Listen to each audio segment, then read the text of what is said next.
Ok, donc là comme vous pouvez le voir, on a notre timeline, donc c'est parti, on va choisir le moment où on veut faire l'effet. Nous on veut le faire ici, donc on fait commande B ou CTRL B, ça dépend Windows ou Mac. Ensuite, ici, on va venir dupliquer notre masque, on va venir faire freeze frame, ici, juste ici. Pour réduire le truc, il nous faut simplement une dizaine d'images, donc 1, 2, 3, 4, 5, 6, 7, 8, 9, 10. On le colle ici, hop, on l'étend ici. Faut bien vérifier que ça arrive bien à cet endroit-là. Ensuite, une fois qu'on a notre masque, on n'a plus qu'une seule chose à faire, c'est de venir prendre cet outil-là. Et là, on va devoir faire tout le contour. On va devoir faire tout. Alors, si jamais pour changer, c'est HG. Comme ça, vous pouvez naviguer plus facilement. On va devoir faire tout le contour pour avoir les choses bien définies. Donc, je vous reprends quand c'est fini. Ok, une fois qu'on a fini, on vient clôturer notre masque ici. Et là, comme vous pouvez le voir, on a directement ce qu'il nous faut.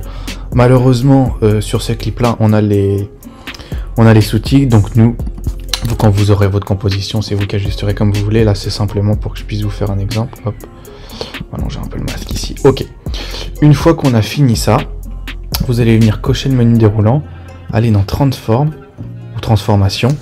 Et là, vous allez cliquer sur Position et Scale, donc position et échelle. Vous allez venir au bout et recliquer pour refaire deux autres keyframes. Donc c'est des images clés en français, mais beaucoup d'anglais disent keyframe. Donc vous entendrez plus souvent ça. Une fois qu'on a ça, on va venir choisir ce qu'on va faire de notre masse. Donc là on peut faire ce qu'on en veut. Donc moi ce que je veux, c'est que il soit plus gros au début et qu'il arrive de ce côté-là. Donc je vais le mettre à... on va le mettre jusqu'à ce qu'on ne le voit plus.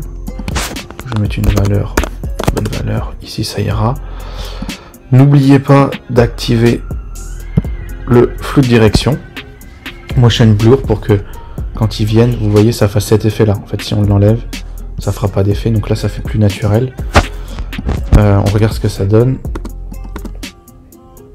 Donc là, on va rajouter un petit peu de choses pour que ça devienne plus joli. Premièrement, déjà, ce qu'on va venir faire, c'est faire F9, ou alors, si vous ne pouvez pas faire F9, vous venez double-cliquer, Keyframe Assistante, et vous faites Ease. Une fois que vous faites ça, vous pouvez voir déjà que c'est plus fluide. Je vais peut-être allonger un petit peu la durée du masque pour que ce soit plus naturel. Voilà, c'est déjà mieux. On voit ce que ça donne ici. Ce qu'on va également venir ajouter, c'est, moi ce que j'aime bien, c'est du flou. Et donc ce que je vais faire, c'est que je vais me placer au début, je vais mettre 50, je vais mettre une image clé, je vais aller jusqu'à la fin de mon calque, et je vais lui mettre 0. Donc ensuite, pour voir nos keyframes, on clique sur U, on refait F9, voilà, comme ça, c'est joli. Je vais également, en appuyant sur T, enlever et remettre l'opacité, comme ça, on n'oublie pas de faire F9, comme ça, le calque va venir se déposer doucement, voilà, comme vous voyez ici. Je vais avancer un petit peu ça pour que ce soit mieux. Ok, on peut même venir rajouter un petit truc en plus, c'est-à-dire qu'on va venir ici, on va mettre saturation, on va mettre une image clé ici et aller jusqu'à la fin pour mettre, que ça fasse un petit délire comme ça, voilà.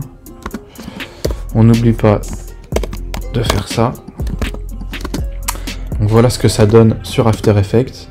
Je vais également ajouter du glow, donc moi j'ai le plugin Deep Glow, mais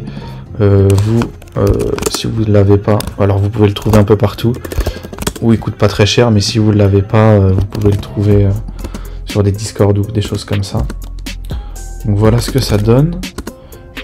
Une fois qu'on a réussi à finir ça, on va venir ici, sur le calque suivant, sur notre vidéo d'après, et là je vais venir chercher l'effet Turbulence Displace.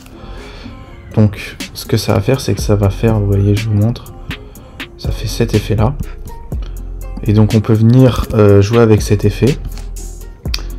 Alors nous on va pas en mettre trop, on va mettre tac tac tac. On va se mettre à 25. On va l'activer ici. On va avancer de 10 images et le remettre à 0. Vous voyez le petit effet que ça donne. On n'oublie pas. Voilà. Donc là, ça donne un petit effet sympa.